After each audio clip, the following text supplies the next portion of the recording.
آپ قرآن پاک کے مطابق اپنی مال اور دولت میں کیسے اضافہ کر سکتے ہیں؟ پورے قرآن میں صرف 5 اصول ہیں جس پہ کاربند رہ کے آپ اتنا پیسہ کما سکتے ہیں، رزق کے ڈھیر لگ جائیں گے۔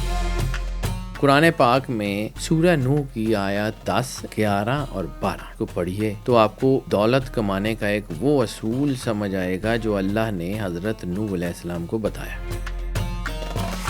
قرآن پاک کے بارے میں سرور انبیاء صلی اللہ علیہ وآلہ وسلم نے 7 بطون کہا ہے۔ صحیح مسلم کی روایت ہے کہ صدقہ مال کو بڑھاتا ہے، کم نہیں کرتا۔ یہی بات اللہ نے یہودیوں کو کہی تھی یوم سبت پہ کہ سبت والے دن تم نے شکار نہیں کرنا، تو جب انہوں نے اس کی حکم عدولی کی تو پھر وہ غرق کر دیے گئے۔ ہم اکثر دیکھتے ہیں لکھا ہوتا ہے کہ یہ فلانا وظائف کر لیں تو آپ راتوں رات امیر ہو جائیں گے۔ قرآن کے مطابق ان تمام وظائف کی کیا حیثیت ہے؟ جن کو دے کے آزماتا ہے نا، ان کے نام بڑے خطرناک ہیں، شداد، نمرود، فرعون، یزید، اور جن سے لے کے آزماتا ہے وہ موسیٰ علیہ السلام کے دور میں 2 بھائی ہیں، دونوں مچھیرے ہیں، دونوں جال ڈالتے ہیں۔ ایک کا جال بھرا ہوا ہوتا ہے اور ایک کا جال جب واپس آتا ہے تو 3 یا 4 سے زیادہ مچھلیاں نہیں پھنستی۔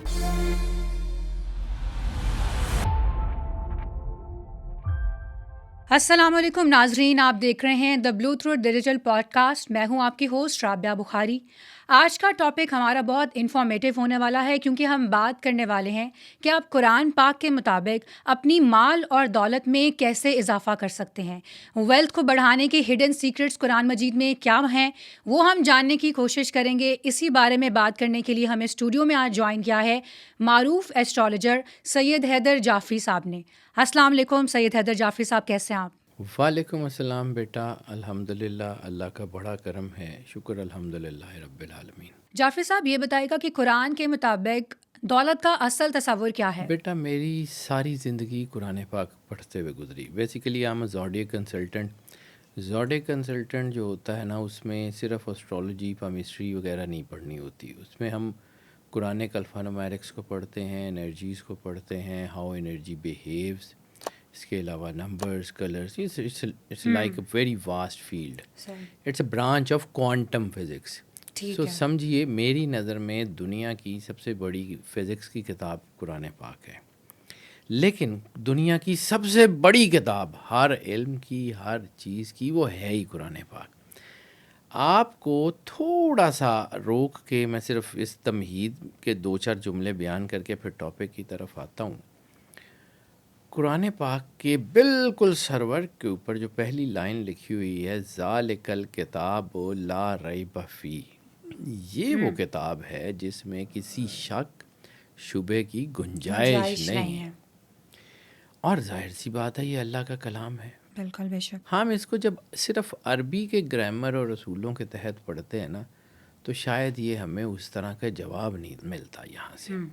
قرآن پاک کے بارے میں سرور انبیاء صلی اللہ علیہ وآلہ وسلم نے 7 بطون کہا ہے۔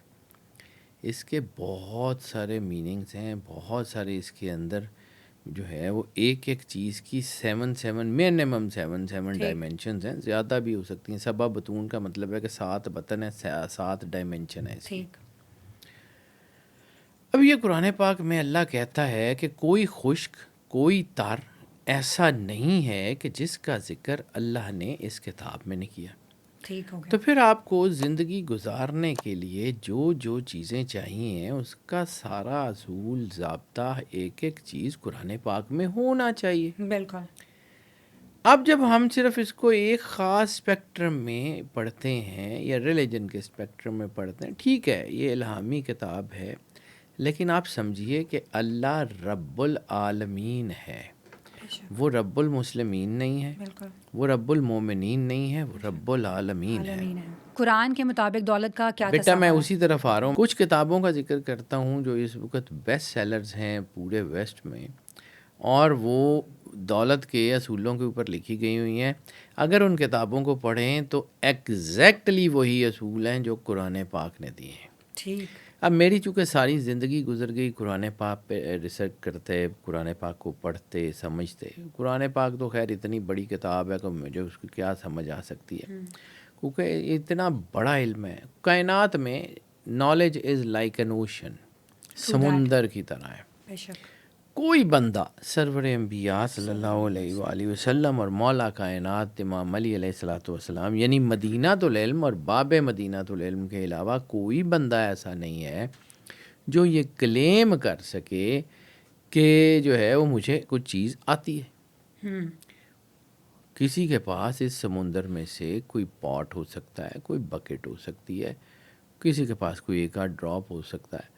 میرے پاس تو خیر آدھا ڈراپ بھی نہیں ہے، میں کس بات پہ کلیم کروں، لیکن یہ ساری اللہ کی مہربانی ہے. تو جتنا کہ میرا کوئی ریسرچ سے تعلق رہا تو ایک بہت بڑی کتاب ہے جو بہت مشہور ہے دنیا میں،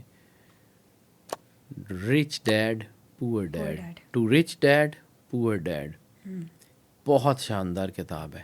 اس میں جتنے پیسہ کمانے کے اصول ہیں ایگزیکٹلی وہی اصول ہیں جو قرآن پاک کے ہیں. ون اپ آن دا وال اسٹریٹ، بہت شاندار کتاب. ون اپ آن دا وال اسٹریٹ. یس، بہت شاندار کتاب ہے. اس میں بھی جو پیسہ کمانے کے اصول ہیں وہ قرآن پاک کے اصول ہیں. صحیح. دی انٹیلیجنٹ انویسٹر، بہت شاندار کتاب ہے. ٹھیک. یہ وہ کتابیں ہیں جو پڑھنے والی ہیں. یہ جو ہے نا دی انٹیلیجنٹ انویسٹر، اس میں بھی ایسی چیزیں ہیں کہ آپ پیسہ کیسے کما سکتے ہیں، پیسہ کیسے اٹریکٹ کر سکتے ہیں. میں نے اپنی پوری زندگی میں قرآن پاک کو جتنا پڑھا، یہ نہیں میں کہتا کہ جو میں نے پڑھا وہی ٹھیک ہے، ٹھیک، لیکن جتنا میں نے پڑھا ہے اس کے مطابق پورے قرآن میں صرف 5 اصول ہیں. ٹھیک ہے. جس پہ کاربند رہ کے آپ اتنا پیسہ کما سکتے ہیں جو آپ کی ضروریات سے بھی سفیشینٹ ہوگا، آپ کے معاملات بھی بہتر چل جائیں گے. کیونکہ پیسہ انسان کی ضرورت ہے. یہ تو بات سچ ہے. یہ اس لیے کہ اگر آپ نے اللہ کے راستے میں بھی کوئی چیز جو ہے وہ کرنی ہے تو آپ کے پاس سرپلس پیسہ ہوگا تو اللہ کے راستے میں دیں گے نا. آپ کے پاس اتنا ہی پیسہ ہے جس سے آپ کی صرف اپنی ضرورت پوری ہو سکتی ہے، تو پھر آپ جو ہے وہ اللہ کے راستے میں کیسے خرچ کریں گے؟ تو اللہ کے راستے میں دینے کے لیے بھی آپ کو پیسے کی ضرورت ہے. کیا صرف مال و زر ہی اس میں شامل ہوتا ہے دولت میں، یا پھر انسان کی جو دولت کے اندر برکت ہے اور ذہنی سکون، یہ بھی دولت اور رزق کے زمرے میں آتا ہے؟ ہمارے ہاں جو ہے وہ مال دولت جو ہے اس کو خوشحالی سمجھا جاتا ہے یا کامیابی سمجھا جاتا ہے، کہ جس کے پاس زیادہ پیسہ ہے وہ جو ہے وہ بہت زیادہ کامیاب آدمی ہے. تو اسلام جو ہے نا وہ فائنینسز کے اوپر بات نہیں کرتا، وہ جو ہے جسے ہم کہتے ہیں نا کہ فائنینشیل حکمت کے اوپر، فائنینشیل جو ہے وہ فلسفی کے اوپر بات کرتا ہے کہ فائنینشیل فلسفی ہوگی کیا جس کی وجہ سے آپ کا پیسہ اس میں برکت بھی ہوگی، لوگوں کے لیے بھی باعث برکت ہوگا، اور وہ جو ہے وہاں سے اللہ آپ کو غائب سے رزق دے گا ہی دے گا. ٹھیک ہے. واصف علی واصف صاحب کا ایک جملہ مجھے اس ضمن میں ایک دم سے یاد آ گیا. آپ فرماتے ہیں کہ خوشحال وہ ہے جو اپنے حال پہ خوش ہے. اگر آپ اپنے حال پہ خوش نہیں ہیں نا تو آپ کے پاس جو مرضی ہے کوئی فائدہ نہیں دیتا. اب آ جاتے ہیں پہلا اصول. پہلا اصول ہے دی پاور آف فارگیونیس. اچھا، فارگیونیس معاف کرنا بھی ہے اور معافی مانگنا بھی ہے. ٹھیک. فارگیونیس کا مطلب استغفار بھی ہے. فارگیونیس کا مطلب لوگوں کے چیزوں کو معاف کر کے آگے بڑھنا بھی ہے. اب اگر آپ کو یہ طاقت سمجھ آ جائے کہ اللہ نے استغفار میں کتنی طاقت رکھی ہے، یا لوگوں کو معاف کرنے سے آپ کے اندر کیسی برکت آتی ہے جس سے آپ کے سارے معاملات ٹھیک ہو جاتے ہیں. صحیح. قرآن پاک کی آیات کو میں مد نظر رکھتا ہوں کیونکہ میں نے کچھ آیات لکھی ہوئی ہیں. ٹھیک ہے. تو میں اس کو ہی مطلب چونکہ میں نے پڑھا قرآن پاک ہے تو مجھے وہ آتا بالکل. تو قرآن پاک میں سورہ نوح کی آیات 10، 11 اور 12، ٹھیک، 3 آیات کو پڑھیے تو آپ کو دولت کمانے کا ایک وہ اصول سمجھ آئے گا جو اللہ نے حضرت نوح علیہ السلام کو بتایا. قرآن پاک کی آیت ہے، تو اے لوگو ہم نے کہا اپنے بندے نوح کو کہ تمہیں بتائے جملے سمجھیے کہ ہم نے کہا، اللہ نے کہا اپنے بندے بندے کو نوح کو کہ وہ کہ تمہیں تمہیں بتائے۔ بتائے کیا اے لوگو اپنے رب سے معافی مانگا کرو، استغفار کیا کرو، وہ بڑا معاف کرنے والا ہے، اور جب تم اس سے معافی مانگو گے تو وہ تم پہ موسلا دھار بارش برسائے گا، اور تمہیں جو ہے وہ تمہارے مال سے اور تمہاری اولاد سے مدد فرمائے گا، یعنی تمہارے مال سے اور تمہاری اولاد سے تمہاری مدد فرمائے گا، تمہارے لیے باغات بنا دے گا اور نہریں بہائے گا، اور تمہیں خوشحال کر دے گا اور وہاں سے رزق دے گا جہاں سے تم سوچتے بھی نہیں۔ تو ایک چیز مسکنسیپشن ہے جو میں بڑی کلیئر کٹ جو ہے اس کو دور کرنا چاہ رہا ہوں۔ ایک چیز یاد رکھیے گا، استغفار کی تسبیح ایسی تسبیح ہے جو منکوں پہ، مالا پہ یا دانوں پہ نہیں پڑھی جاتی، انگلیوں پہ نہیں پڑھی جاتی، دل سے۔ استغفار کی تسبیح آنسوؤں پہ پڑھی جاتی ہے۔ آپ کے آنسو، آپ کا وجود، ندامت، کہا جاتا ہے نا کہ جہاں عبادتیں نہیں پہنچ سکتی وہاں ندامتیں پہنچ جاتی ہیں، جہاں عبادتوں سے راستہ نہیں ملتا وہاں ندامتوں سے راستہ مل جاتا ہے، جہاں عبادتیں قبول نہیں ہوتی وہاں ندامتیں قبول ہو جاتی ہیں۔ اپنے آپ کو یہ جو انی کنت من الظالمین کا جو کانسیپٹ ہے یا ربنا ظلمنا انفسنا کا جو کانسیپٹ ہے، وہ کانسیپٹ کیا ہے کہ اپنے آپ کی نفی کر کے اللہ کی بارگاہ میں پیش ہو جانا، سیلف ریئلائزیشن۔ یس، سیلف ایکچولائزیشن، سیلف ریئلائزیشن۔ اور ہے کیا بیٹا، استغفار پڑھیے، لیکن استغفار ویسے پڑھیے جیسے قرآن پاک نے کہا ہے، رزق کے ڈھیر لگ جائیں گے۔ اچھا، دوسری جو بہت بڑا دوسرا اصول ہے وہ ہے importance of charity and partnership with God. Partnership with God کا کانسیپٹ ہمارے ہاں مختلف ہے، لیکن ایک چیز سمجھیے، صحیح مسلم کی روایت ہے کہ صدقہ مال کو بڑھاتا ہے، کم نہیں کرتا۔ اس کا ترجمہ سمجھیے، سورہ بقرہ کی 261ویں آیت ہے کہ ان لوگوں کی مثال ایسے ہے کہ جو اپنا مال اللہ کی راہ میں خرچ کرتے ہیں تو وہ اسی طرح ہیں کہ جیسے انہوں نے زمین میں ایک دانہ لگایا، ٹھیک ہے، اس دانے نے 7 بالیاں اگائیں اور ہر بالی میں 100 دانے تھے۔ یعنی قرآن پاک میں اللہ کہتا ہے کہ تم ایک دانہ اگر اللہ کے راستے میں خرچ کرو گے اللہ 700 گنا کر کے دے گا، ملٹیپلیکیشن، یس، ٹھیک ہے۔ اور ایک بہت بڑا فلاسفر ہیں، اس نے کہا تھا کہ اگر تم اس اصول کو یاد رکھو کہ دانے میں پورا جنگل بند ہے تو تم دنیا فتح کر سکتے ہو۔ اچھا، دانے میں پورا جنگل بند ہے تو تم پوری دنیا فتح کر سکتے ہو۔ اب یہ دانے میں جنگل بند کیا کہ آپ نے ایک بیج لگایا، اس کے اوپر پھل لگا، پھل میں ہزاروں بیج ہیں، وہ ہزاروں بیج لگیں گے تو اور پورا ایک کچھ عرصے میں وہ پورا جنگل اگا سکتے ہیں آپ۔ لیکن کنیکٹیوٹی، جڑے رہنا، اللہ کے ساتھ جڑے رہنا، that is the most important thing. اب یہ ہے ایک اور چیز کہ جی کہا جاتا ہے کہ غریب کی ایک روٹی امیر کے کروڑوں روپے سے سبقت لے جاتی ہے، یہ کیسے ہوتا ہے؟ اس کو سمجھیے، ایک آدمی ہے، اس کی کل پونجی، کل جمع پونجی 2 روٹیاں ہیں، اس نے 2 میں سے ایک روٹی اللہ کے راستے میں دے دی، تو جو کچھ اس کے پاس تھا اس نے اس کا 50% اللہ کے راستے میں دے دیا۔ جو کچھ اس کے پاس تھا اس نے اپنی پوری جمع پونجی کا 50% اللہ کے راستے میں دے دیا۔ اور اب ایک بندہ ہے جس کے پاس 10 کروڑ روپے اور اس نے 1 لاکھ روپیہ اللہ کے راستے میں دے دیا۔ ایک نے 1 روٹی دی اور ایک نے 1 لاکھ روپیہ دیا۔ جس نے 1 لاکھ دیا اس کے پاس 10 کروڑ پہلے ہی موجود ہے، اور جس نے 1 روٹی دی اس کے پاس ہے ہی ٹوٹل 2 روٹیاں۔ اس نے اپنا 50% دے دیا تو اللہ کیسے دونوں کو برابر کرے گا؟ جس نے اللہ کے راستے میں 1% سے بھی کم دیا ہے وہ، اور جس نے اللہ کے راستے میں اپنی آدھی دنیا دے دی، کیسے برابر ہو سکتے ہیں؟ نہیں ہو سکتے.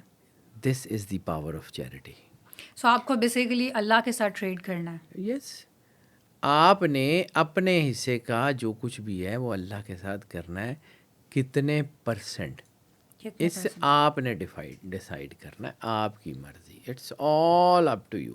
انسان کی نیت اور رزق کا آپس میں کیا تعلق ہے اور قرآن ہمیں اس بارے میں کیسے رہنمائی دیتا ہے؟ اصل خیرات ہوتی ہی وہ ہے جو آپ اپنے مشکل ترین وقت میں کرتے ہیں. یعنی ایک وقت میں آپ کو بھی شدید ضرورت ہے اور کوئی اور بندہ آ جاتا ہے جس کو بھی شدید ضرورت ہے، تو اس وقت میں آپ کی خیرات سب سے زیادہ قیمتی ہوا کرتی ہے. پھر یہ جو بات ہے کہ جو ہے وہ آپ اللہ کے راستے میں دیتے ہیں تو کیسے، جیسے سورہ حدید کی آیت نمبر 11 ہے کہ تم میں سے کون ہے جو اللہ کو قرض حسنہ دے تاکہ اللہ اس کو مزید بڑھا کے تمہیں واپس کر دے. اللہ کو تو چاہیے ہی نہیں. اللہ تو آپ کا مال جو ہے اس کو چاہیے ہی نہیں. ہے. بالکل. اللہ کہتا ہے نا کہ تمہارا گوشت، تمہارا خون، تمہاری قربانی مجھ تک نہیں پہنچتی، تمہاری نیت مجھ تک پہنچتی. ٹھیک ہے. اب ایک بہت مشہور واقعہ ہے حضرت موسیٰ علیہ السلام کے دور کا. آپ ایک جو ہے بستی سے، کچھ لوگ کہتے ہیں، یا ایک گھر کے قریب سے گزرے تو وہاں پہ رزق بالکل نہیں تھا، بہت قسم پرسی کی حالت میں تھے، لیکن موسیٰ علیہ السلام کے ماننے والے تھے. موسیٰ علیہ السلام کو انہوں نے کہا کہ موسیٰ، اللہ کو کہیے کہ جتنا رزق ہمیں ساری زندگی میں دینا نا ابھی دے دے. قسم پرسی کی حالت میں ہم کیا کرتے ہیں، ہمیں سارا آج ہی دے دے. موسیٰ علیہ السلام نے کہا کہ اس طرح تو تمہاری زندگی خراب ہو جائے گی، بعد میں رزق ملے گا نہیں. کرو گے کیا؟ اس نے کوئی بات نہیں، اللہ کی مرضی، آپ دعا کریں. موسیٰ علیہ السلام نبی تھے، اللہ سنتا تھا. انہوں نے دعا کی، اللہ نے رزق اتار دیا. سال ایک کے بعد موسیٰ علیہ السلام اسی بستی سے یا اسی گھر کے قریب سے گزرے تو بہت بڑا پیلس بن چکا تھا، وہاں کنویں تھے، لوگوں کی مدد کی جا رہی تھی، بہت کچھ ہو رہا تھا اور رزق کم ہی نہیں ہو رہا تھا. موسیٰ علیہ السلام نے پوچھا، یا اللہ، ان کا تو ایک دن میں سارا رزق دینے کا حکم تھا، تو یہ کیا ہوا کہ ان کا رزق آ رہا ہے؟ انہوں نے کہا جتنا ان کو چاہیے تھا انہوں نے استعمال کر لیا، باقی انہوں نے میرے راستے میں دے دیا. اب مجھے شرم آتی ہے کہ یہ میرے راستے میں رزق دیں اور میں ان کو خالی لوٹا دوں. جب تک یہ بانٹتے رہیں گے رزق کم نہیں ہوگا. اچھا. ٹھیک ہے، جب آپ کی زندگی کا سارا رزق ایک جگہ مل جائے تو بانٹ دیں. تو یہ اسی طرح کے ہے کہ اللہ کے ساتھ. اچھا، چیریٹی میں اکثر ہمیں یہ ہوتا ہے، میں آپ کو ایک اپنی زندگی کا ایک واقعہ سناتا ہوں. میری زندگی میں بہت ساری چیزیں. بچہ تھا، میری زندگی گزری میرے دادا جی کے پاس. He was very senior bureaucrat, تو بہت شاندار آدمی تھے. تو اکثر جو باتیں وہ سمجھاتے تھے نا، وہ آج تک میرے اندر لکھی ہوئی ہیں. ہم لوگوں کو پیسے بھی بڑے ملتے تھے، مطلب اللہ کا شکر ہے، دادا وہ بیوروکریٹ تھے، ہم کو ذمہ دار فیملی تھے، تو کوئی اتنا کوئی مطلب میرا کوئی وہ غربت والا بچپن نہیں میں نے دیکھا. ٹھیک، پیسہ تھا، اس دور میں بھی تھا، اللہ کا شکر ہے. تو پیسہ تھا تو پھر بانٹ بھی دیتے تھے. اس وقت میں اکثر لوگ آ جاتے تھے، دادا وہ بیوروکریٹ تھے تو لوگ اپنے کام بھی کرانے آ جاتے تھے. کچھ ایسے لوگ بھی آ جاتے تھے کہ شاہ جی سانو کچھ دیو دے. صحیح. تو مجھے کہتے ہوتے تھے کہ جا کے انہوں نے دیا. پنجابی ہم گھر میں بولتے ہیں تو وہ. تو ایک دن نا میں دادا کے پاس آیا تو اس وقت 100 روپے کا نوٹ بہت بڑا نوٹ ہوتا تھا. میرے بچپن کی بات ہے، آج سے 40 سال 45 سال پیچھے کی. تو 100 کا نوٹ بہت بڑا نوٹ ہوتا تھا. تو میں نے کوئی بندہ آیا مانگنے والا، تو میں نے اسے کہا کہ میں دادا بونوں آج 100 روپیہ دیتا ہے. تو مجھے دیکھ کے کہتے ہیں کہ پتر ضائع ہی کیتا ہے. میں کہ ہے کی مطلب؟ کہ پتر اللہ دے رستے چ اونا دے جنہ تینوں بھول جائے. جے تینوں اے یاد رہے نا کہ میں اینوں 100 دے دیتا ہے تے میں اودے نال اے وی کام کر سکدا سی، تے بیٹا پیسے ضائع ہی کیتے ہی. اللہ کے راستے میں اتنا دیں جتنا دینے کے بعد آپ کو بھول جائے کہ بس ٹھیک ہے ہو گیا، وہ آپ کو یاد بھی نہ رہے. اگر آپ نے پیسے دے کے پھر یاد کرتے پھرنا ہے کوئی ایسی اڈا احسان کر دیتا ہے یا کسی کو دیتے ہوئے آپ نے اس کی عزت نفس مجروح کرنی ہے تو نہ ہاں دیں. پھر تو دینے کا کوئی فائدہ ہی نہیں. عزت مجروح دیکھیں ہم سب سے پہلے کیا کرتے ہیں کہ مستحق ڈھونڈتے ہیں. میری یہ کیلکولیشن ہے, لوگ اس کے بارے میں بہت ساری رائے رکھتے ہیں, میں اپنی ذات کی ٹھیک ہے بات ٹھیک کرتا ہے. ہوں. ہم مستحق ڈھونڈتے ہیں نا کہ جی مستحق ہے فلان ہے, عزت نفس مجروح کرنے والی بات ہے. اللہ کیا ہمیں وہ نہیں دے رہا جس کے ہم مستحق نہیں ہیں. True that. اگر اللہ مستحق دیکھنے لگ جائے تو ہمارے پاس تو کچھ نہ کچھ بچے. بھی نہ بچے. تو اس کو بھی دیں جو حقدار ہے اور اس کو بھی دیں جو حقدار نہیں ہے, کیونکہ اللہ ہمیں دیتا ہے. جب آپ جو ہے وہ کسی کے چہرے پہ مسکراہٹ بکھیر دیتے ہیں نا تو آپ کو پتہ ہی نہیں ہے وہ کتنی بڑی طاقت ہے. آپ کے رزق میں لوگوں کے نصیبوں سے آنا شروع ہو جاتا ہے. وہ میں نے ایک پوڈ کاسٹ میں ذکر کیا تھا, یہ واقعہ میں بار بار ذکر کرتا ہوں کہ سب سے بڑی چیریٹی وہ کیا ہے, قبلہ رو ہو کے خیرات کرنا. جیسے مولا کائنات کا ہے کہ آپ رکوع کی حالت میں تھے اور آپ نے وہ حضرت سلیمان علیہ السلام کی انگوٹھی خیرات میں دے دی تھی. ٹھیک ہے, صبح اٹھیں, ایک طریقہ جو میں کرتا ہوں یا میں لوگوں کو بتاتا ہوں. ٹھیک ہے, صبح اٹھیں, اپنے ناشتہ کرنے سے پہلے یعنی اپنے کھانا کھانے سے پہلے اللہ کی مخلوق کا دھیان کر لیں. چھوٹی سی چیز, ایک بسکٹ لے لیں, ایک رس لے لیں, کوئی ایک چیز چھوٹی سی, ایک جو ہے ایک بسکٹ بہت مہنگا بھی آئے گا تو 5 روپے کا, ایک بسکٹ بہت مہنگا بھی ہوگا, بہت اچھا بسکٹ بھی ہوگا تو ایک بسکٹ 5 روپے کا ہوگا, 10 روپے کا ہوگا. ایک بسکٹ لیں, کسی واک کرتے ہیں نا صبح کہیں کسی درخت کے نیچے جہاں چیونٹیاں ہوں, قبلہ رو ہو کے تھوڑا سا جھک کے اللہ کی مخلوق کو عزت سے وہ بسکٹ پیش کر دیں. ایک بسکٹ 10,000 چیونٹی کھاتی ہے کم و بیش. بالکل. ایک حدیث ہے سرور انبیاء صلی اللہ علیہ وآلہ وسلم کی کہ اگر تم نے کسی ایک کو کھانا کھلایا, کسی ایک شخص کا ذکر نہیں, شخص نہیں, مخلوق, کسی ایک کو کھانا کھلایا تو اس دن کے رزق کا ذمہ دار میں محمد مصطفیٰ صلی اللہ علیہ وآلہ وسلم, سرور انبیاء صلی اللہ علیہ وآلہ وسلم کا وعدہ ہے رزق دینے کا. اگر آپ نے کسی کو کھانا کھلایا, 10,000 چیونٹی کو آپ نے صبح اٹھ کے اپنے کھانا کھانے سے پہلے کھانا کھلا دیا ہے. ٹھیک ہے, وہ 10,000 دن کا رزق آپ کی تقدیر میں لکھ دیا گیا. اب روز آپ یہ کام کریں, 10,000 10,000 10,000 وہ ہو گیا نا, اب پلس ہوتا جا رہا ہے. اب اس 10,000 میں سے کچھ رزق آپ کی اپنے نصیب کا بھی ہے, کچھ یہ ایڈ آن ہو رہا ہے.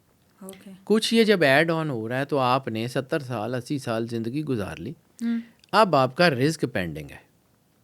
ٹھیک ہے, رزق آپ کی تقدیر میں پڑا ہوا ہے, آپ نے وہ اپنی تقدیر کا رزق جو آپ کو اللہ نے دیا تھا وہ آپ نے کھا لیا, اس کے بعد آپ کی موت ہو گئی.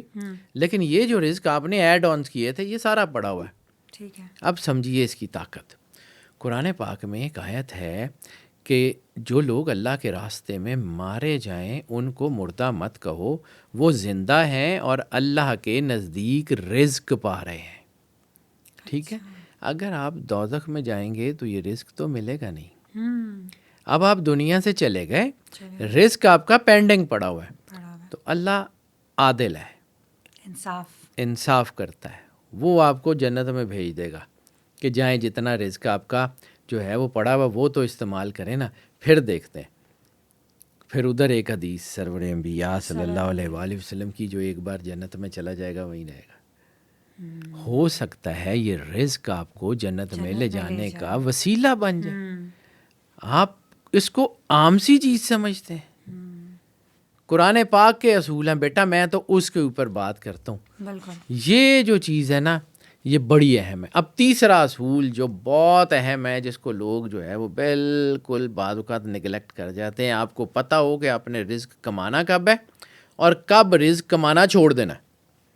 یہ بہت امپورٹنٹ چیز ہے اور بہت کم لوگوں کو اس بارے میں آپ کو یہ پتا ہو کہ آپ نے رزق کمانا کب ہے اور کب رزق کمانا چھوڑ دینا. سورہ جمعہ کی آیت ہے نا کہ اے لوگوں, جمعے کے دن جب نماز کے لیے اذان دی جائے وذروا البیع, کاروبار چھوڑ دو. ہاں. اور جب نماز پڑھ چکو تو دنیا میں پھیل جاؤ اور اللہ کا فضل تلاش کرو. یہی بات اللہ نے یہودیوں کو کہی تھی یوم سبت پہ کہ سبت والے دن تم نے شکار نہیں کرنا. تو جب انہوں نے اس کی جو ہے وہ حکم عدولی کی تو پھر وہ غرق کر دیے گئے, پھر وہ مشکلات میں آ گئے. آپ کو پتہ ہو کہ اللہ نے آپ کو کب کمانے کا حکم دیا ہے اور کب روک دیا ہے کہ نہیں کرنا, یہ پتہ ہو. ٹھیک. اب سمجھیے ایک چیز, اللہ کا فضل کیا ہے. اللہ کا فضل, اس کی مہربانی, اس کا کرم بھی ہے, لیکن فضل جو ہے وہ کوئی کلو گزوں میٹروں میں تو نہیں آتا, ڈیفائن نہیں کر سکتا. ٹھیک ہے. فضل ہے اس احساس کا نام جو اللہ نے آپ کے اندر اپنی معرفت کا ڈالا ہے. اب یہاں پہ ایک چیز سمجھیں, ایک چیز بالکل سمجھیں. میں اکثر یہ بات کہتا ہوں تو لوگ مجھے کہتے ہیں کہ جی آپ عجیب سی بات کرتے ہیں, لیکن میں آج اس کو تھوڑا سا کھول کے بیان کرتا ہوں. ٹھیک ہے. میں اکثر یہ بات کرتا ہوں کہ وجود انسانی ایسی نرسری کا نام ہے جس میں صفات الہیہ کاشت ہوتی ہیں, جس میں اللہ کی صفات کاشت ہوتی ہیں. اب کیسے؟ اللہ سلام ہے نا, سلامتی والا, یا سلام ہم اسی کا نام پڑھتے ہیں. بالکل. تو السلام علیکم بھی تو وہی ہے کہ آپ پہ سلامتی ہو. آپ کے اندر اس کا جزو ہے نا, کلو سلامتی وہ ہے اور جز سلام آپ ایک دوسرے کو کرتے ہیں. کل رحمان وہ ہے. آپ کے اندر بھی جب رحم کا جذبہ آتا ہے, آپ لوگوں کو چھوڑ دیتے ہیں, معاف کر دیتے ہیں, آپ کے اندر اس کی ایک صفت ہے. کل جو ہے وہ ستار العیوب وہ ہے, جب آپ کسی کی پردہ پوشی کرتے ہیں تو آپ کے اندر اللہ کی صفت کا ایک جزو آ جاتا ہے. اب سمجھیے آپ کون ہیں. آپ اللہ کی وہ مخلوق ہیں جس کے اوپر اللہ کو فخر ہے. ٹھیک ہے. ہم نے انسان کو احسن تقویم پہ بنایا. اللہ یہ کہتا ہے نا, اللہ اس کے اوپر فخر کرتا ہے کہ انسان کو ہم نے احسن تقویم پہ بنایا. احسن تقویم کا راز ہے کہ آپ کے اندر فنفخت فیہ روحی ہے. آدم علیہ السلام کے جسم کو سجدہ نہیں کروایا گیا. اللہ نے آدم علیہ السلام کو جب سجدہ کروایا تو کیا کہا؟ فنفخت فیہ روحی, جب اس میں اپنا امر, اپنی روح ڈال دوں پھر تم اس کو سجدہ کرنا. اس امر الہی کو سجدہ ہے, وہ آپ کی روح میں ہے.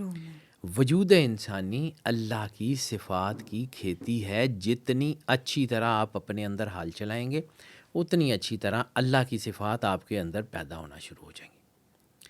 اللہ کا نور آپ کو راستہ دے گا.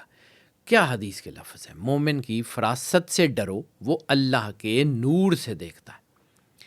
اللہ کا نور جو ہے, یہ اس کنیکشن کو سمجھنا پڑے گا بیٹا, کہ آپ کو یہ پتہ ہو کہ کب اللہ نے کہا ہے کہ یہ کر لو اور کب کہا ہے نہ کرو, رک جاؤ. ٹھیک ہے.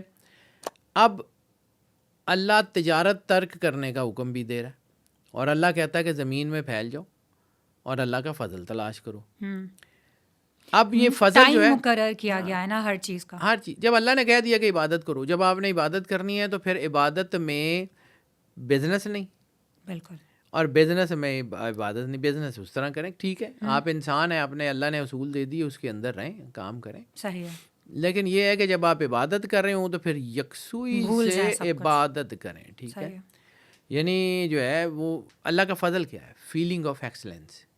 فیلنگ آف ایکسلنس ہے نا فضل کا ترجمہ جو ہے, کہ آپ کے اندر کسی چیز کو فضیلت, یعنی آپ کو ایکسلنس کا جو ہے وہ آ جائے. تو پھر ایک بات اور یہاں, سرور انبیاء صلی اللہ علیہ وآلہ وسلم, کائنات کی سب سے خوبصورت زبان سرور انبیاء صلی اللہ علیہ وآلہ وسلم. یعنی اللہ کہتا ہے کہ ما ینطق عن الہویٰ ان ہوا الا وحی یوحیٰ, کہ سرور انبیاء صلی اللہ علیہ وآلہ وسلم تو نطق بھی نہیں فرماتے, گفتگو بھی نہیں کرتے, یہاں تک کہ ان کے اوپر وحی کی جائے. یعنی رسالت مآب سرور انبیاء صلی اللہ علیہ وآلہ وسلم صرف قرآن نہیں, وحی الہی, حدیث بھی وحی الہی, روزمرہ کے معاملات بھی وحی الہی. ہاں, وہ وحی جس کے ساتھ جبریل تشریف لائیں گے وہ ہوگی قرآن. جو سرور انبیاء صلی اللہ علیہ وآلہ وسلم کے دل پہ القاء کی جائے گی وہ ہوگی حدیث یا روزمرہ کے معاملات. اب سمجھیے نطق کا ترجمہ. عربی میں دو لفظ ہیں, ایک کلام اور ایک نطق. کلام یہ ہے کہ آپ گرامیٹیکلی جملہ بولیں.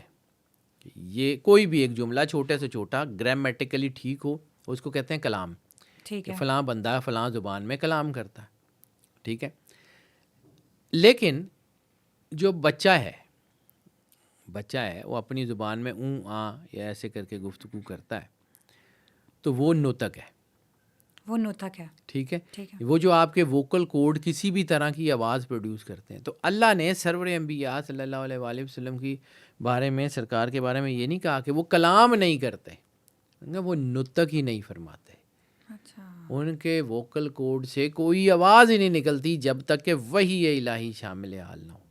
تو پھر اس وحی الہی کا ایک جملہ ہے جو سرور انبیاء کی زبان سے نکلا. سرکار نے کہا اگر تمہیں اس بات کا یقین ہو جائے کہ اللہ تمہارے ساتھ ہے تو اس بات سے بے خبر ہو جاؤ کہ کون کون تمہارے مخالف ہے. حالات مخالف ہیں، چیزیں مخالف ہیں. اچھا جی آج کام نہیں کروں گا تو رزق نہیں آئے گا، آج میں پیسے نہ کماؤں گا، یعنی آج اگر میں نے اللہ کی کوئی عبادت کے لیے کچھ ہے یا کوئی میں نے جمعہ پڑھنے جانا ہے تو میں اپنا بزنس کر لوں، چلیں بعد میں کر لیں گے. اللہ کہتا ہے رک جاؤ. اچھا جعفر صاحب یہ بھی بتائے گا کہ دولت کے پیچھے بھاگنا اور اللہ کی ذات پر مکمل توکل کرنا، اس بارے میں ہمیں قرآن کیا گائیڈنس دیتا ہے اور اس میں ہمیں کیسے بیلنس کرنا چاہیے؟ ٹرسٹ ان گاڈ، یقین، جس کا میں نے یہ حدیث ذکر کی کہ اگر تمہیں اس بات کا یقین ہو جائے، یہ چوتھا اصول ہے. چوتھا اصول ہے. ٹھیک ہے کہ اگر تمہیں اس بات کا یقین ہو جائے کہ اللہ تمہارے ساتھ ہے تو اس بات سے بے خبر ہو جاؤ کہ کون کون تمہارے مخالف ہے. حالات کے ڈر سے کاروبار بند نہ کرو، حالات کی چیزوں کو چھوڑ دو، اپنے آپ کو اس بات کا یقین دلاؤ کہ اللہ ساتھ ہے.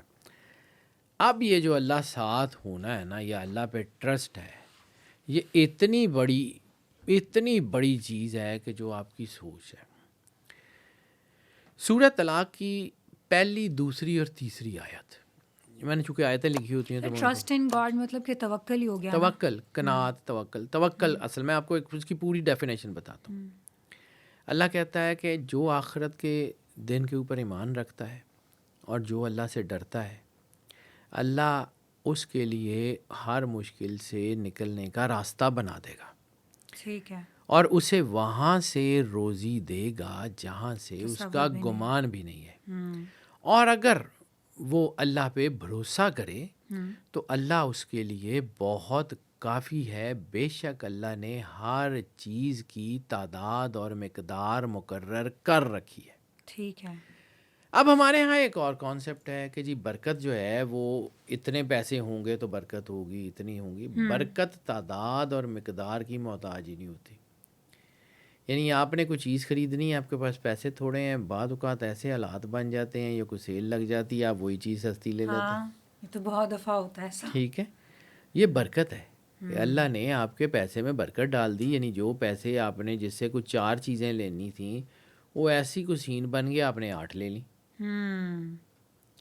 اللہ نے آپ کے پیسے میں برکت ڈال دی. اب یہ جو ہے اس کو سمجھیے، اللہ مسبب الاسباب ہے. ٹھیک ہے. اور وہ آپ کی ہارڈ شپ میں آپ کے لیے آسانیوں کے دروازے نہیں کھول دیتا. ٹھیک ہے.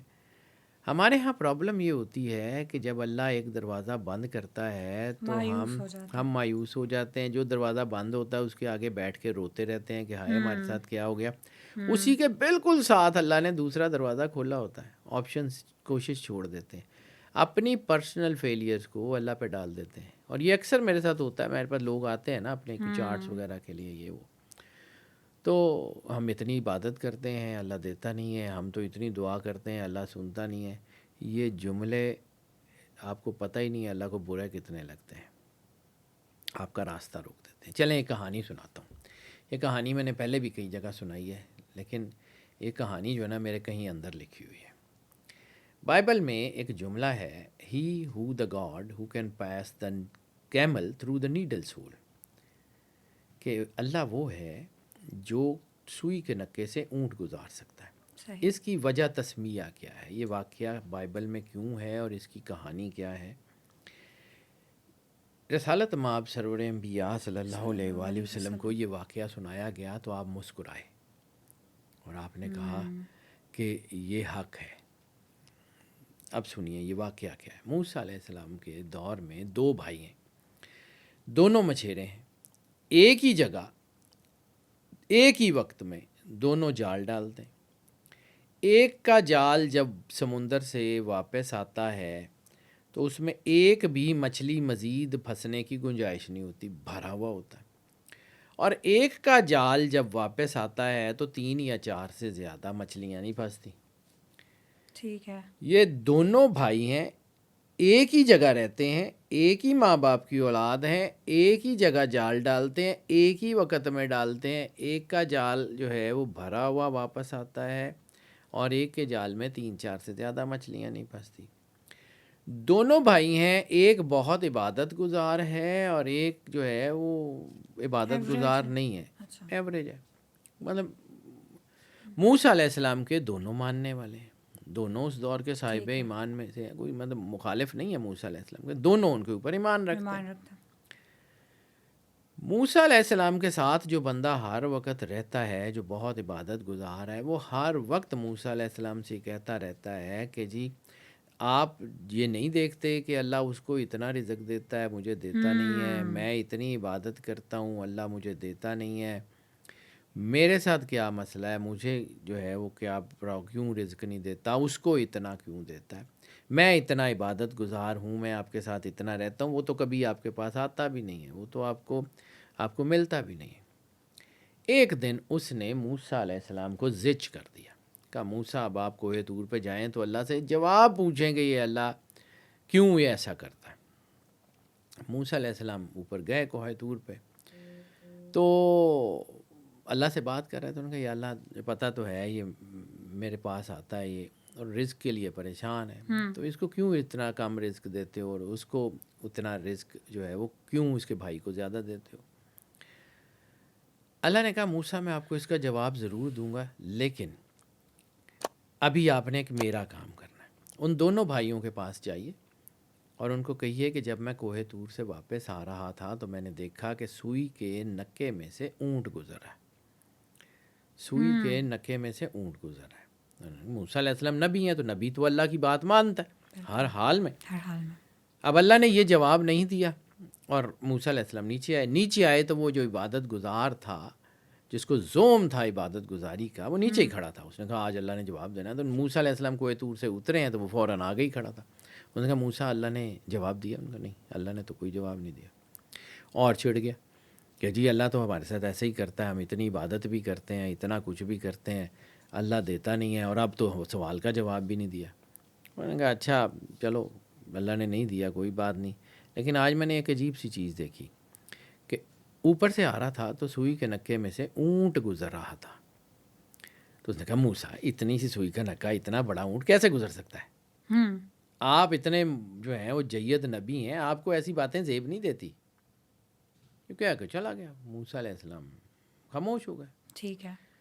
اب اس بھائی کے گھر کی طرف گئے جو کہ بہت زیادہ عبادت گزار نہیں تھا. اس نے دور سے اللہ کے نبی کو آتے ہوئے دیکھا.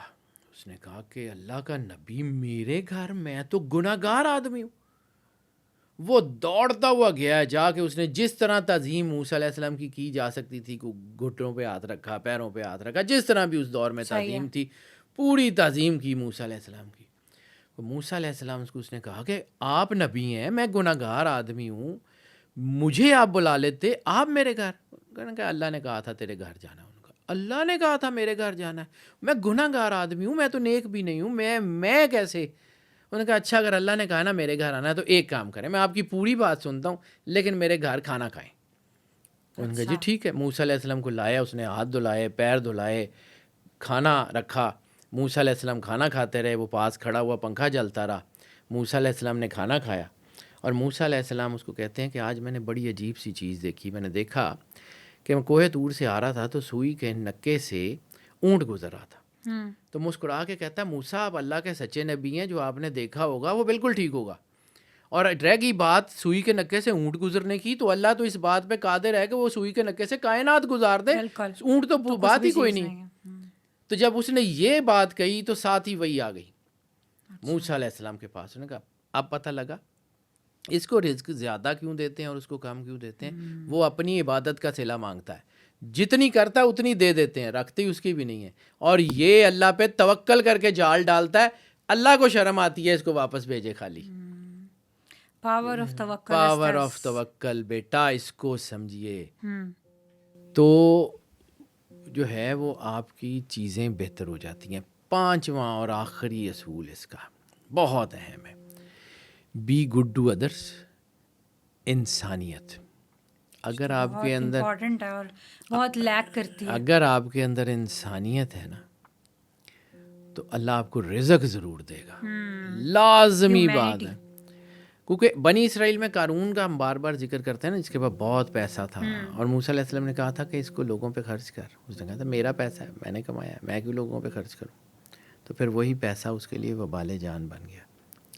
دنیا میں بہت سارے لوگ ہیں جن کے اوپر بہت پیسہ جن کو اللہ نے دیا ہوا ہے، اور جب ان کے پاس پیسہ ہوتا ہے تو پھر اللہ ان کے اوپر بیماریاں ایسی نازل کر دیتا ہے کہ وہ پیسہ بیماریوں میں لگ جاتا ہے، لوگوں کے لیے نہیں لگتا. سورہ قصص کی ایک آیت ہے 77 نمبر.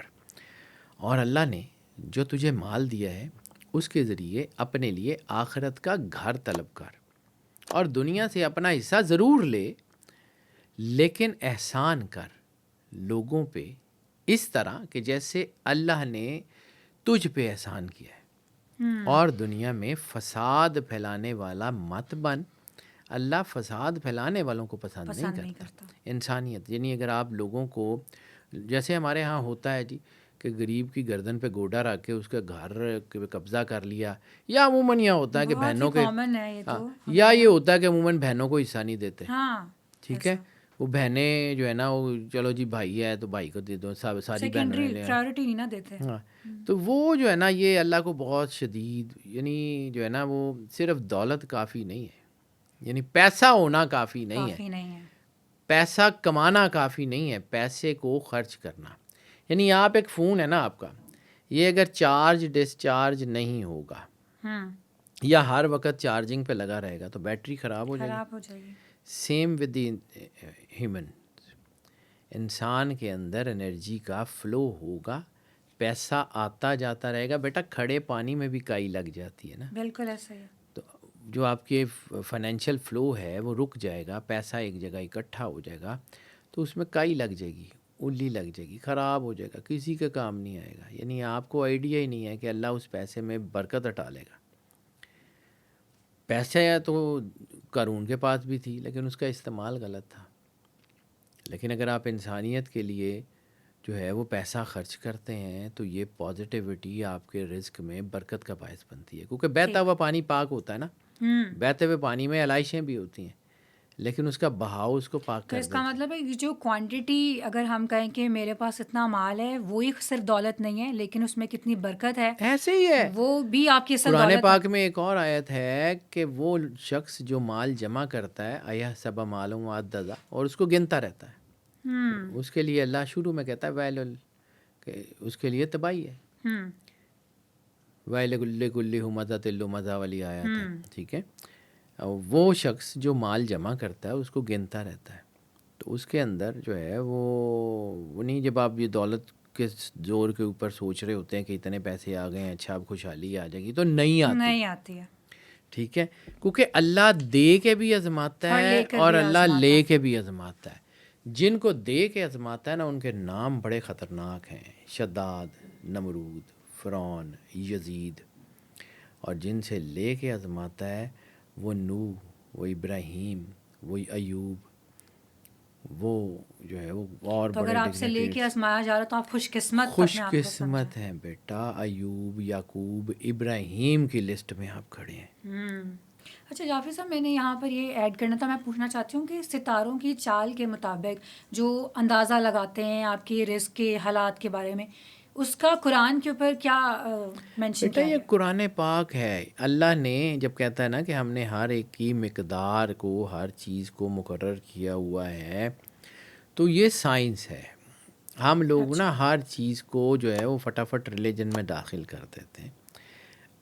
انرجیز جو ہیں وہ سب کے لیے ہیں. میں نے جہاں سے بات شروع کی تھی، اللہ رب العالمین ہے، رب المسلمین نہیں ہے. آپ مانیں یا نہ مانیں، اللہ کو کوئی فرق نہیں پڑتا. آپ کے ماننے سے آپ کا بھلا ہوتا ہے، اللہ کو کوئی فرق نہیں پڑتا کہ آپ اس کو مان رہے ہیں. اب رہ گئی بات کہ جی یہ سائنس ہے. جیسے آپ کو آسمان پہ قرآن پاک میں بھی ایک آیت ہے کہ ہم تمہیں دکھائیں گے اپنی خاص نشانیاں کھلے آسمان پہ اور خود تمہارے سینوں میں. یہاں تک کہ تم کہہ اٹھو گے انہم الحق، یہی حق ہے۔ اب جب اس سارے اصول کے مطابق آپ چیزوں کو کیلکولیٹ کرتے ہیں، بالکل ویسے ہی جیسے میٹرولوجی ڈپارٹمنٹ والے، محکمہ موسمیات والے جو ہے وہ آپ کو جو ہے آپ کے فون میں بتا رہے ہوتے ہیں اگلے مہینے میں فلاں دن میں ہائیسٹ ٹیمپریچر یہ رہے گا اور منیمم یہ رہے گا، تو وہ کس کی بنیاد پہ بتا رہے ہوتے ہیں؟ کیا وہ علم غیب ہوتا ہے؟ وہ بالکل نہیں ہوتا، وہ سائنس ہوتی ہے، وہ انرجی پیٹرنز کو پڑھ رہے ہوتے ہیں۔ اسی طرح انسان کے اندر بھی انرجی پیٹرنز ہیں، انسان کے اندر بھی سارا کچھ ہے، لیکن چونکہ مسئلہ وہی ہے کہ ہم جو ہے نا جس کا علم ہوتا ہے اس سے پوچھنے کی بجائے دوسرے سے پوچھ رہے ہوتے ہیں نا، تو پھر پرابلم ہوتی ہے۔ اچھا، میں یہ بھی پوچھنا چاہتی ہوں کہ سوشل میڈیا کے اوپر ہم اکثر دیکھتے ہیں لکھا ہوتا ہے کہ یہ فلانا وظائف کر لیں تو آپ راتوں رات امیر ہو جائیں گے، اتنی دولت حاصل کر لیں۔ قرآن کے مطابق ان تمام وظائف کی کیا حیثیت ہے؟ دیکھو بیٹا، قرآن جو ہے نا، میں نے ایک چیز آپ کو پہلے بھی عرض کی، قرآن ہدایت کی کتاب ہے۔ بالکل قرآن دنیا کی ہر علم کی کتاب ہے۔ بالکل قرآن وردوں اور وظیفوں کی کتاب نہیں ہے۔ نہیں ہے۔ میں وردوں اور وظیفوں کے خلاف بھی نہیں ہوں، لیکن اس کو سمجھیے، اگر صرف پڑھائیوں اور وردوں وظیفوں سے چیزیں ہوتی تو آج دنیا میں یہ جو بہت بڑے بڑے حافظ اور قاری حضرات ہیں، یہ دنیا کے کامیاب ترین ہوتے، کامیاب ترین، یعنی آج بل گیٹس کی جگہ کوئی حافظ صاحب ہوتے، آج ٹرمپ کی جگہ کوئی اور ہوتے۔ میں قرآن پاک کی حقیقت کا انکاری نہیں ہوں، لیکن اس کو سمجھیے، صرف پڑھائیوں سے مسئلے حل نہیں ہوتے۔ قرآن احساس کی کتاب ہے، قرآن آپ کے اندر احساس جگاتا ہے، قرآن آپ کے اندر کنیکٹیوٹی جگاتا ہے۔ دو لائٹیں جلتی ہیں، یعنی پازیٹیو اور نیگیٹو دونوں ملتے ہیں تو یہ لائٹ جلتی ہے، دونوں میں سے کوئی ایک تار کٹ جائے گی، یہ بند ہو جائے گا، کوئی ایک تار کا بٹن آف ہو جائے گا۔ انسان کو اللہ کے ساتھ جڑے رہنا ہے۔ رہ گئی بات وردوں اور وظیفوں کی، تو اس میں حقیقت ہے، لیکن ایک چیز سمجھیے، کبھی آپ نے یہ دیکھا ہے کہ کوئی آپ نے بہت زیادہ پڑھائی کی ہو اور پھر وہ باہر کسی نے آ کے دستک دی ہو کہ بھائی جان میں وہ صورت ہوں جس کی آپ بہت تلاوت کرتے تھے، یہ پیسے پکڑیں اور عیاشی کریں؟ نہیں۔ ہوتا کیا ہے اس کو سمجھیے، میں اس لیے گھما پھرا کے بات کروں۔ ہوتا یہ ہے کہ جب آپ عبادت کرتے ہیں تو آپ اللہ کے قریب ہو جاتے ہیں۔ عبادت راستہ ہے، منزل نہیں ہے۔ جب آپ اللہ کے قریب ہوتے ہیں تو اللہ کی تجلی آپ کے اوپر پڑتی ہے، آپ کے اوپر پیسے آ جاتے ہیں، آپ کو برکت آ جاتی ہے، آپ کی چیزیں ٹھیک ہو جاتی ہیں۔ اللہ کی تجلی سے ہوتا ہے، پڑھائیوں سے نہیں ہوتا۔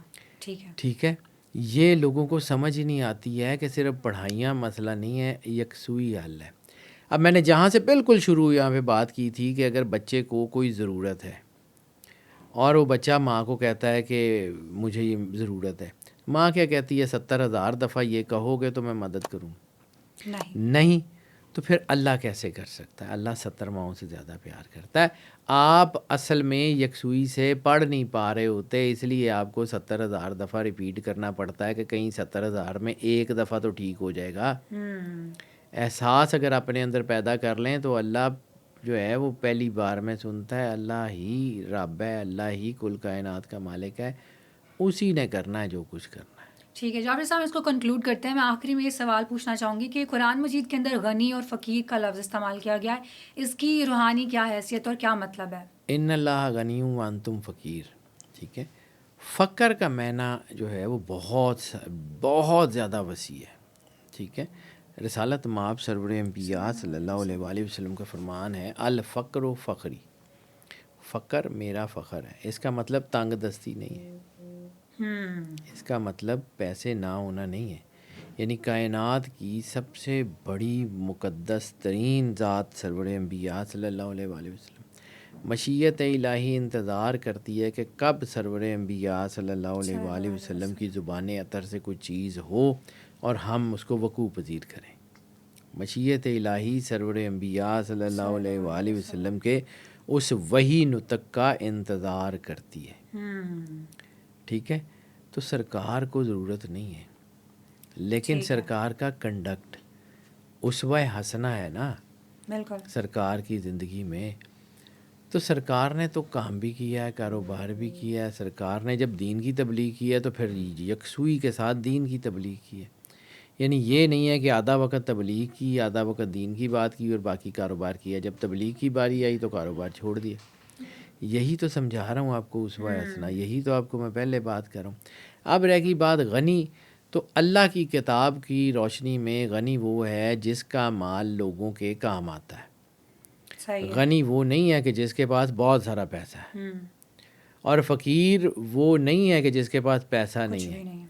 فقیر وہ ہے جو اللہ کے ساتھ واصل ہے، اللہ سے جڑا ہوا ہے. ٹھیک ہے. اب اس کے پاس ظاہری معلوم اسباب ہے یا نہیں ہے وہ میٹر ہی نہیں کرتا. ہمارے ہاں گدا گر کو فقیر کہتے ہیں، ہمارے ہاں بیکاری کو فقیر کہتے ہیں. قرآن بیکاری کو فقیر نہیں کہتا. اور جب سرور انبیاء صلی اللہ علیہ وآلہ وسلم کہتے ہیں الفقر و فخری، فقر میرا فخر ہے، خود فخر کونین، خود فخر موجودات، خود فخر کائنات، خود فخر اللہ، سرور انبیاء صلی اللہ علیہ وآلہ وسلم، ان کی کوئی چیز فخر جو ہے فخر ہوگی ان کے لیے تو وہ کوئی عام سی چیز ہوگی. تو یہ تنگ دستی نہیں ہوتی بیٹا. اللہ جو ہے وہ انتم فقیر میں جب یہ آیت میں کہتا ہے تو تم اللہ کے محتاج ہو کہ ہر کام جو کچھ بھی ہوگا وہ اللہ نے کرنا ہے. اس سے جڑ جاؤ گے تو کائنات تمہاری ہے. بالکل. اگر اس سے نہیں جڑو گے تو جتنا مرضی پیسہ ہو قارون کی طرح غرق کر دیے جاؤ گے، کر دیا جائے گا. کچھ نہیں تھینک بچے یو گا. سو مچ جعفر صاحب، آپ سے گفتگو کر بہت اچھا لگا اور بہت کچھ سیکھنے کو بھی ملا ہے. اور امید کرتے ہیں جو ہمارے دیکھنے والی آڈینس تھے آپ کی بہت ساری مسکنسیپشنز جو ہیں وہ کلیئر ہوئی ہوں گی. اگر آپ نے اس پوڈ کاسٹ کو انجوائے کیا ہے تو آپ نے اس کو لائک کرنا ہے، ہمارے چینل کو سبسکرائب کرنا ہے اور اس کو اپنے فرینڈس اور فیملی کے ساتھ ضرور شیئر کریے گا. ملیں گے ایک نئے پوڈ کاسٹ کے ساتھ، تب تک مجھے اجازت دیجیے. اللہ حافظ.